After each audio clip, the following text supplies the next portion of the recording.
of Missouri. Welcome to both of you. Julie, to you first. You were, a spokesman for a high-level politician. Would you have told President to trot out this line that his biggest failure is to not tell the story? Well, I don't know if he said his biggest failure is not to tell the story. I think he said very rightly, and I've been saying this since probably mid-2009 when the first health care debate started heating up, that he had never really known or found out how to use the bully pulpit. And you've got politicians out there, Chris Christie, the governor of New Jersey, a Republican, comes to mind of somebody who knows exactly how to use his bully pulpit to not only put forward his policy, but to get his policies passed. The president, unfortunately, never really learned that, and he's starting to learn that now, but I'm wondering, it's a little late to be learning that today.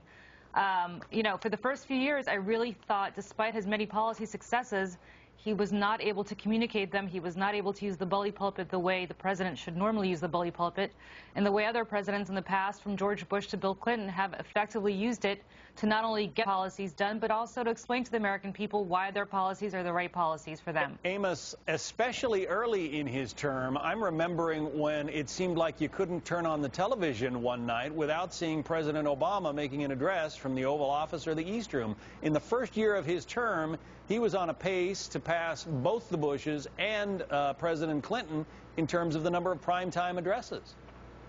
John, I think what you have today, you have 23 million Americans across the country who are asking themselves, where are the jobs? They're not asking the president to tell them a new story.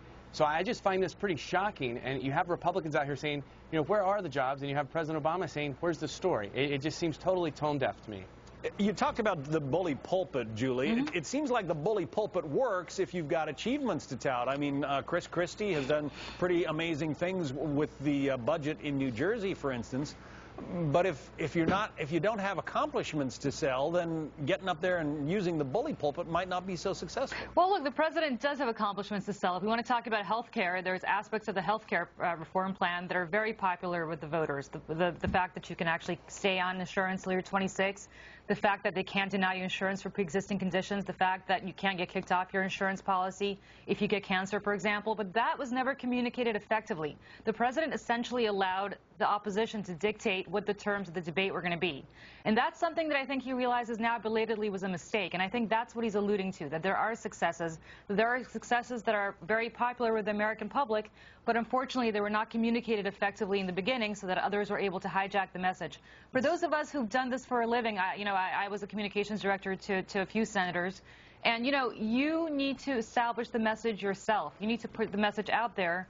Otherwise, somebody will define it for you in terms you don't want to be defined as, and that's exactly what happened. Amos, the whole reason that this president, was propelled ultimately into the senator's seat and ultimately the White House is because of that speech he gave in '92 at the Democratic Convention. He's a great speaker. It's pretty hard to believe that he's now saying that he failed to tell the story. Yeah, I think, you could list a whole lot of failures of this administration, not just storytelling. But, John, I think where this hurts him the most is going to be with the youth vote this election. You've got 2.7 million young people graduating college who can't find jobs because the jobs aren't there. And, they were swept in this last time with the hope and change, and they thought this would be a new administration, and it's completely failed the young people. And I don't know if there's any storytelling that can change that outlook for them between now and November. We're going to have to leave it there. Amos Snead, Julie Roginsky. Oh, boy.